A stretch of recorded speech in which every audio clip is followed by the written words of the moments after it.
ਛੱਡ ਕੇ। ਰੱਬਾ ਐਡਾ ਵੱਡਾ ਫਾਸਲਾ ਕੋ ਸਾਡੇ ਵਿਚਕਾਰ। ਉਹ ਡੈਡੀ ਜੀ ਦੇ ਕੈਸ਼ ਉੱਤੇ ਕਰੀ ਜਾਵੇ ਐਸ਼, ਸਾਡਾ ਬਾਪੂ ਜ਼ਿਮੀਂਦਾਰ ਕਿੱਥੋਂ ਲੈ ਕੇ ਦੇਵੇ ਕਾਰ। ਉਹ ਡੈਡੀ ਜੀ ਦੇ ਕੈਸ਼ ਉੱਤੇ ਕਰੀ ਜਾਵੇ ਐਸ਼, ਸਾਡਾ ਬਾਪੂ ਜ਼ਿਮੀਂਦਾਰ ਕਿੱਥੋਂ ਲੈ ਕੇ ਦੇਵੇ ਕਾਰ। ਉਹ ਡੈਡੀ ਜੀ ਦੇ ਕੈਸ਼ ਉੱਤੇ ਕਰੀ ਜਾਵੇ ਐਸ਼, ਸਾਡਾ ਬਾਪੂ ਜ਼ਿਮੀਂਦਾਰ ਕਿੱਥੋਂ ਲੈ ਕੇ ਦੇਵੇ ਕਾਰ।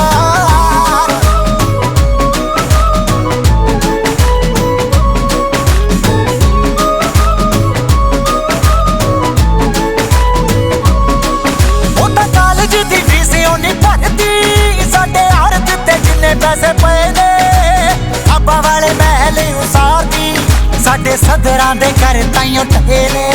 ਹੁਣ ਦੱਸੋ ਕਿਵੇਂ ਜੁੜੂ ਸਾਡੇ ਦਿਲ ਵਾਲੀ ਦਾ। ਉਹ ਡੈਡੀ ਜੀ ਦੇ ਕੈਸ਼ ਉੱਤੇ ਕਰੀ ਜਾਵੇ ਐਸ਼, ਸਾਡਾ ਬਾਪੂ ਜ਼ਿਮੀਂਦਾਰ ਕਿੱਥੋਂ ਲੈ ਕੇ ਦੇਵੇ ਕਾਰ।